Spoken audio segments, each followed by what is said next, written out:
What up, y'all? I'm on my way to the beach, and just gonna do a quick little vlog, and I'll probably do another one at the beach later. So, just want to talk about Hateful Eight, the movie, because I watched it last night for the second time, and it's really good. It's Quentin Tarantino's 8th movie, so, you know, I guess he figured he would do something revolved around the number 8. It's a really good movie. It's like it's kind of like a Western movie, but it's kind of psychological. It's kind of funny.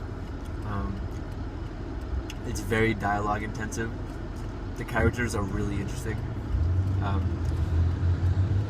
That's something that Quentin Tarantino's really good at is character development. He kills it with character development in like all his movies. So, anyways, one of the really strong and really great messages in this film, The Hateful Eight, is that, at least from what I took from it, is that at the end of the day, everyone's just looking out for themselves. You know, everyone's just trying to make it. Everyone's just trying to survive. Everyone's just trying to look out for, you know, themselves and their family and, you know, their loved ones. And everyone's just trying to create the best life for themselves first, and then, if they can, also their friends and family and loved ones. You know, but basically, to simplify that, everyone's just looking out for themselves. You know, obviously, I care about my health more than anyone else's. I care about my health more than I care about your health, and that doesn't make me selfish or conceited or narcissistic. It just makes me human. You know, it makes me. In a way, it makes me wise too, because you know, if I care more about your health than I care about my health, then I'm probably not taking care of myself as well as I could be. So, you know, it's a lonely revelation, but you know, we are kind of, at the end of the day, all we kind of have is ourselves.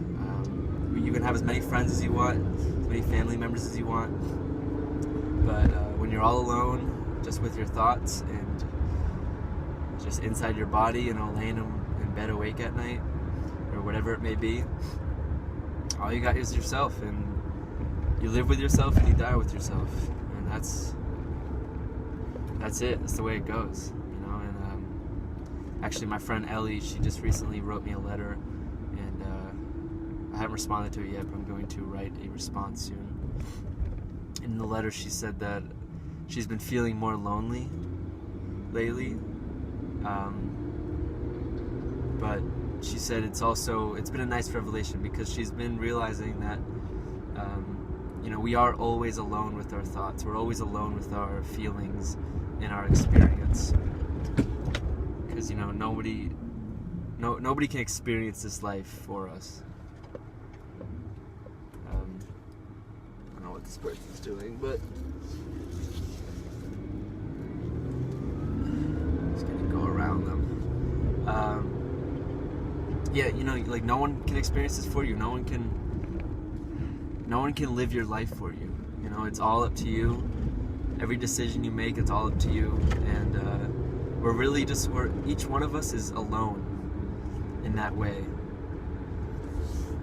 And that's why company is so precious, because, you know, do not take for granted the company you have, because loneliness it's really tough. It's a tough thing to deal with. And so, yeah, make sure you treat the people around you well, because, you know, you may not think you need them, but once they're gone, you'll realize how much you needed them and how much you enjoyed having them around. So, be wise now. Be happy later. So, the last time I was here, I lost my water bottle, Bubba, somewhere around this rock. I was reading on this rock, and I was taking sips from Bubba, and I think I left her here, and unfortunately she's gone. I can't find her anywhere. I didn't come back here just looking for my water bottle. I went for a run I'm trying to do more interesting runs rather than just running on flat land. So like I've been trying to run over rocks and stuff, like big rocks. And it's much more fun, but it's also super tiring and a little bit more dangerous, pretty hard. Because these rocks are so randomly shaped. They're just, it's hard. Sometimes you land on like a weird spot.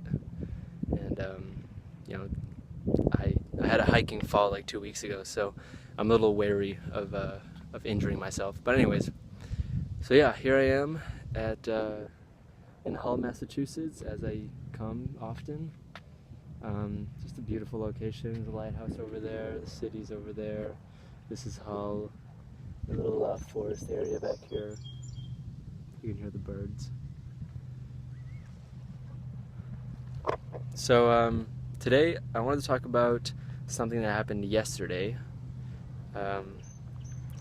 And I don't know how I feel about the fact that this relationship with my lover always seems to come back. I'm always thinking about it, and it kind of haunts me.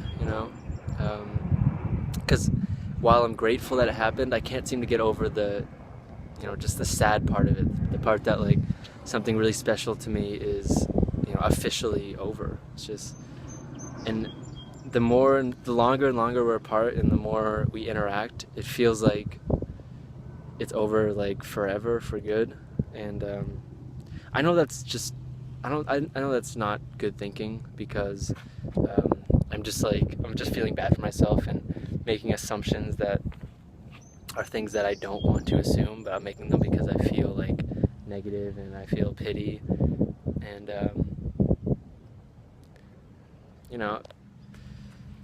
just trying to figure it out, just like everyone else. Just like everyone else, just trying to figure out how to deal with my emotions, and it's all part of the human experience. It's strange because I feel like I understand what causes them, and I understand a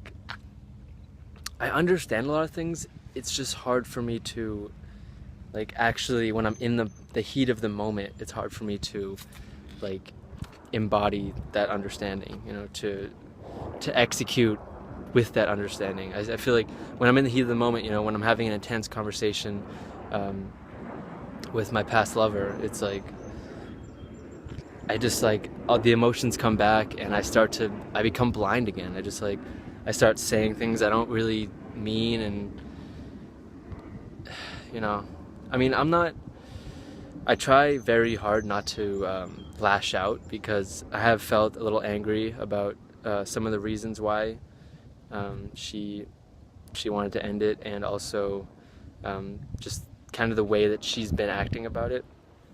But I know that I shouldn't let that affect me, and it still does, and I'm just trying to get over that. And yesterday we had this we were talking about her decision. She hasn't decided whether or not she wants to study abroad in Turkey or England. I've decided Turkey, but she has until tomorrow to decide.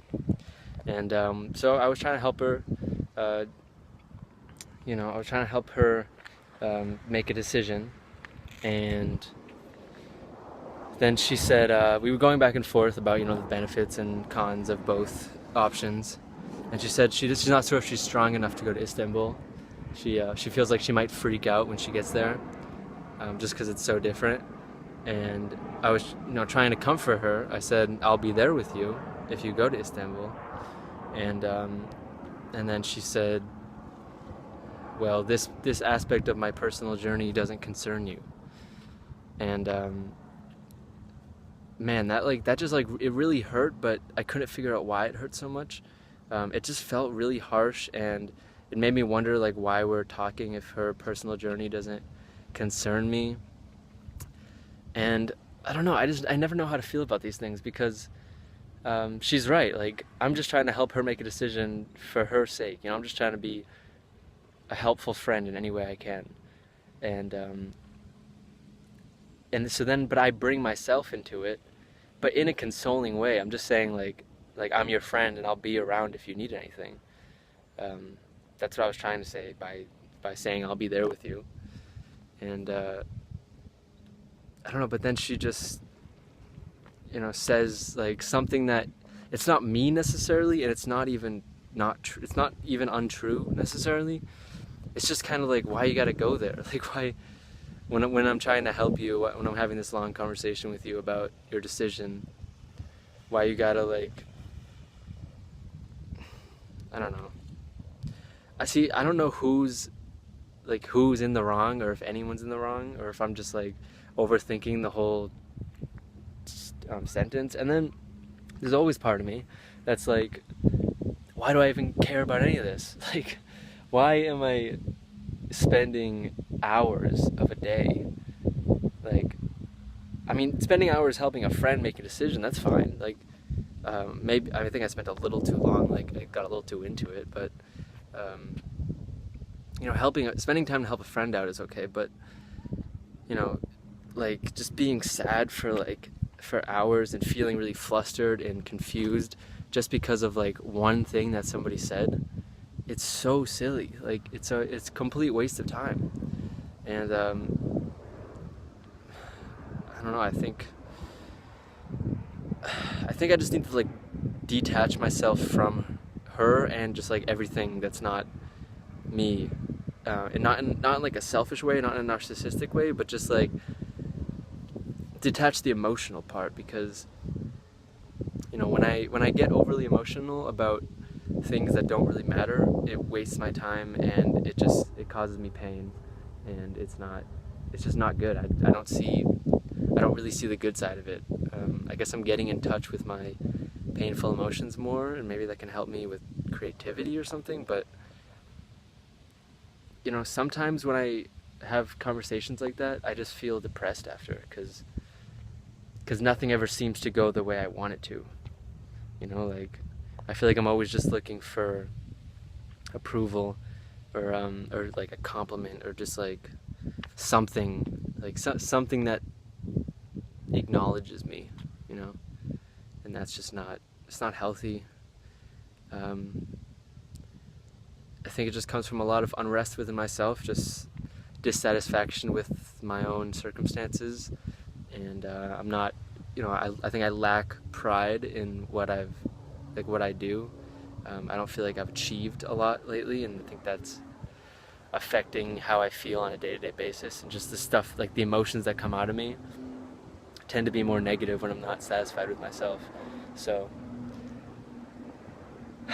you know, man, I love this woman so much, and I want to be with her so badly, but it feels like it might have been a good thing for me that it ended, even though it's really hard to believe that, because I'm so set on the idea of being with her. But I think like, when I look at it like from a completely practical, realistic standpoint, it feels like it might actually be best, because, you know, I am at a point where I need to focus on myself. Like, I have a lot of shit I need to figure out in my life, and you know, being with a woman, or being committed to a woman at least, isn't necessarily going to help me get to a place where I'm figuring my own shit out. You know, it might just be more of a distraction. Like yesterday, even though like she wasn't at fault at all, I don't put any blame on her, the conversation that I had with her was a huge distraction. I was having an incredible day creatively. Creatively. I was getting a lot of work done on my book all morning. I was just like, I was cruising creatively.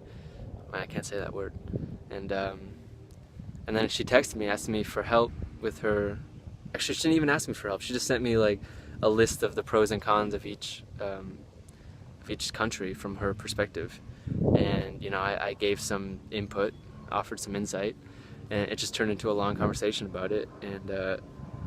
And then it ended in me feeling really shitty, because I tried to offer some consolation, and then she responded with, you know, well, I'm not too worried about your consolation, something, you know, along those lines. And that just really pissed me off, when really, right then and there, I should have said, okay, like, you know, without any strings attached, just, okay, like, not worried about it, don't take it personally, don't be offended by it.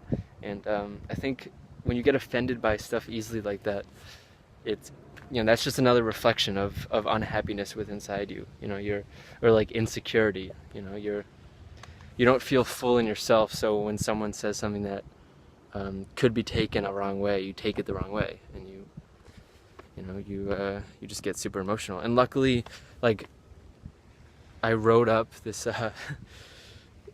One of the reasons why it took so much time out of my day is because I wrote up like this long response to her, and then it was kind of like, it wasn't mean, but it was just kind of like sarcastic, and also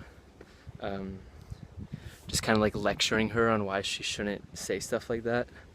And that was just, I realized luckily before I sent it that was not the way to go about it, and I was just feeling angry. And I deleted that, and then I wrote a much nicer message, which was more like, hey, like, I wish you wouldn't say those type of things, because I'm just trying to offer you some comfort, and it really hurts me when you say stuff like that. And then I thought I deleted that, but apparently I sent it, so she got it, which is fine. It was like I said, it wasn't anything mean. But yeah, it just took a lot of time out of my day trying to get away from stuff like that. So I'm gonna continue running, and I'm probably gonna go to the beach later and just try to enjoy one of my day off. So peace.